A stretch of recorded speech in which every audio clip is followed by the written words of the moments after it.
शुक्ला गेले आणि वर्मा आले. काय आहे बातमी, आज आपण ते सविस्तर पाहू.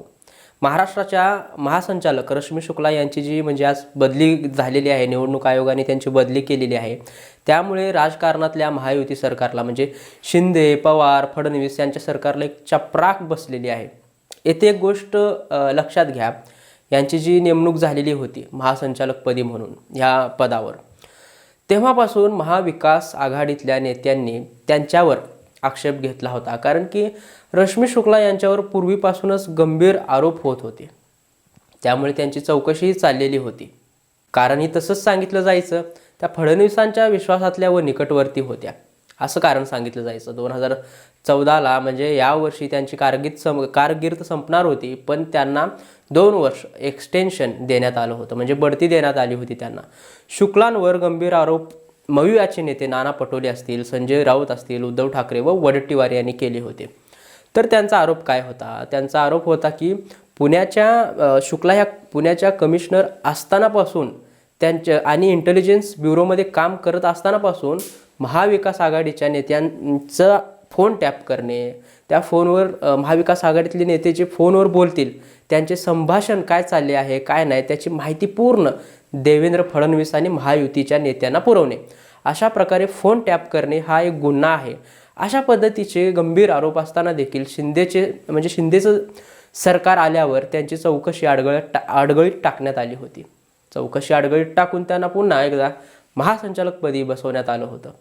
अर्थातच रश्मी शुक्ला या फडणवीसांच्या आणि फडणवीसांसाठी किंवा भारतीय जनता पक्षासाठी काम करत होत्या, हा आरोप महाविकास आघाडीतल्या नेत्यांनी करतच होते आणि करतच कालपर्यंत. म्हणजे त्यांची बदली जोपर्यंत होत नव्हती तोपर्यंत त्यांची टीका आणि आरोप रश्मी शुक्लांवर ते महाविकास आघाडीतले नेते करत होते. नंतरच्या काळात या आरोपामुळे नाना पटोलेंनी निवडणूक आयोगाकडे मागणीही केली होती. राजकीय भूमिका घेणाऱ्या अधिकाऱ्यांच्या तुम्ही जशा बदल्या करतात तशी यांचीही बदली करा म्हणून.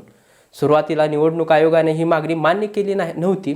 त्यामुळे महाविकास आघाडीने निवडणूक आयोगाचा निषेधही केला होता. पण 2 दिवसापूर्वी येथे गोष्ट लक्षात घ्या, 2 दिवसापूर्वी शरद पवारांची एक पत्रकार परिषद झाली. त्यामुळे निवडणूक आयोगाने हा बदलीचा निर्णय घेतलेला दिसतोय.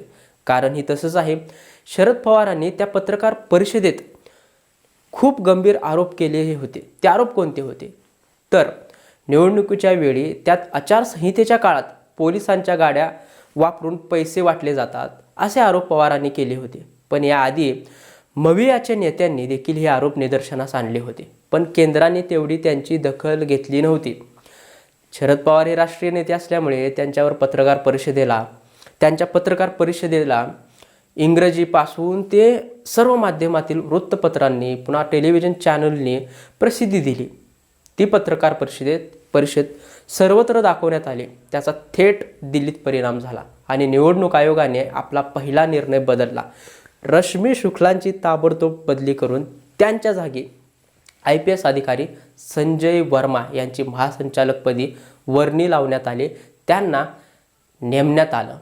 रश्मी शुक्ला या फडणवीसांच्या विश्वासातल्या आणि वशिल्याच्या असल्यामुळे सर्व पोलीस दल हे महाराष्ट्राचं नाही तर फडणवीसांचंच नोकर आहेत अशा पद्धतीने त्या वावरत होत्या.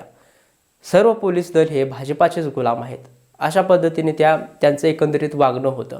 रश्मी शुक्लांच्या या आक्षेपार्ह व्यवहारामुळे निवडणूक आयोगाने काल त्यांची बदली केली. म्हणजे हे असं झालं, बदल हवा तर चेहरा नवा. असो, काही हरकत नाही. यामुळे आता महाराष्ट्रात 3 फायदे पाहायला मिळण्यास मदत होईल. पहिला फायदा असा की निवडणूक निपक्षपाती होण्यास मदत मिळेल, फायदा मिळेल. त्यामुळे रश्मी शुक्ला यांची बदली होणे गरजेचे होते. म्हणजे महाविकास आघाडीच्या नेत्यांना विजय होण्यास, त्यांची सीट येण्यास मदत मिळू शकते. आज मवियाला एक मोठा दिलासा मिळाला असेल हे मात्र नक्की आहे. निवडणुकीच्या घोषणानंतरनं पोलीस सत्ताधारी पक्षाला मदत करतात हा आरोप वारंवार पोलिसांवर होत होता. असे आक्षेप घेतले जात होते. अनेक ठिकाणी तर रोख रकमा मोठ्या प्रमाणात मिळत होत्या. पत्रकार परिषदेत संजय राऊत, उद्धव ठाकरे हे पोलीस सत्ताधारी पक्षाला मदत करतात हा आरोप वारंवार ते पत्रकार परिषदेत करत होते. आणि दुसरा फायदा असा की रश्मी शुक्लांच्या बदलीमुळे भाजपाला त्यांच्या कार्यकर्त्यांना गैरव्यवहार करण्यासाठी एक चपराक बसेल आणि या बदलामुळे पोलीस दलातसुद्धा जरा मोकळं वातावरण होईल आणि पोलीस आता गुलाम असल्यासारखे वागणार नाहीत. आणि तिसरा फायदा असा की यामुळे महाविकास आघाडीला सुद्धा दिलासा मिळेल, कारण त्यांची आता प्रायव्हसी लीक होणार नाही. खाजगीत फोनवर जे बोलणं त्यांचं चाललेलं असेल किंवा झालेलं असेल ते आता भाजपापर्यंत किंवा महायुतीपर्यंत जाणार नाही. या कारणामुळे महाविकास आघाडीला आता आत्मविश्वासाने काम करायला, रणनीती आखायला जास्त चिंता करावी लागणार नाही. म्हणून याचे फायदे निवडणुकीवर, मतदानावर आपल्याला पाहायला मिळण्यास काही हरकत नाही आणि फरक आणि बदल नक्की यामुळे महाराष्ट्रात सर्वव्यापी पाहायला मिळेल 288 सीटावर. याबद्दल तुम्हाला काय वाटतं? शुक्ला गेले आणि वर्मा आले, या एकंदरीत महासंचालक पदवी खूप असा फेरबदल झालेला आहे, त्यांची बदली झालेली आहे. या संदर्भात तुम्हाला अजून काय वाटतं ते अवश्य तुमच्या प्रतिक्रिया नोंदवा, कमेंट करा. धन्यवाद. मी सुशांत गवळी.